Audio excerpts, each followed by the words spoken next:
కానీ అధికారం అనేది మత్తు లాంటిది. మత్తు వదలటం అంత ఈజీ కాదు. బీఆర్ఎస్ కు దట్టు మీ అందరికి ఇంకా మత్తు వదలలేదు అని అంటున్నారు. ఇప్పుడు కొత్త వాళ్ళకి కూడా మత్తు ఎక్కుతుంది అనుకోండి. కాదు మత్తు అంటే ఇప్పుడు ఎట్లా ఉందంటే మాకు అప్పుడప్పుడు అసెంబ్లీ సమావేశాల్లో మాకు ఆశ్చర్యంగా ఉంది. రేవంత్ రెడ్డి గారు లేచి కేసీఆర్ గారిని ముఖ్యమంత్రి అంటారు, ఇంకొక ఆయన లేచి మమ్మల్ని మంత్రులు అంటాడు.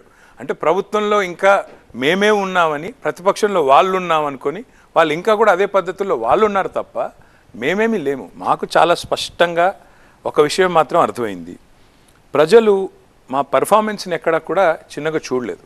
కాకపోతే కొన్ని విషయాలు, ప్రజా సంబంధాల విషయంలో, ఇతరత్ర విషయంలో కొంత డెఫినెట్గా అసంతృప్తి ఉండిన మాట వాస్తవం. మీరు కాబట్టి చూస్తే ఒక్కటి రజనీ గారు, ఓవరాల్గా ఎలక్షన్ జరిగింది సరే, మేము ఇవాళ ప్రతిపక్షంలో ఉన్నాం, కాంగ్రెస్ ప్రభుత్వంలో ఉంది. ఓటింగ్ శాతం తీసుకుంటే 1.85% మాత్రమే తేడా, నెంబర్ 1. రెండోది 14 సీట్లలో రజనీ గారు మా ఓటమి చాలా స్వల్పమైన తేడాతో, ఉదాహరణకి జుక్కల్లో 1152 ఓట్లు, అదేవిధంగా పక్కకి పోతే దేవరకద్రలో 1300 ఓట్లు, మొత్తంగా 14 సీట్లలో మాకు ఓటమి జరిగింది 6000 కంటే తక్కువ ఓట్లతో.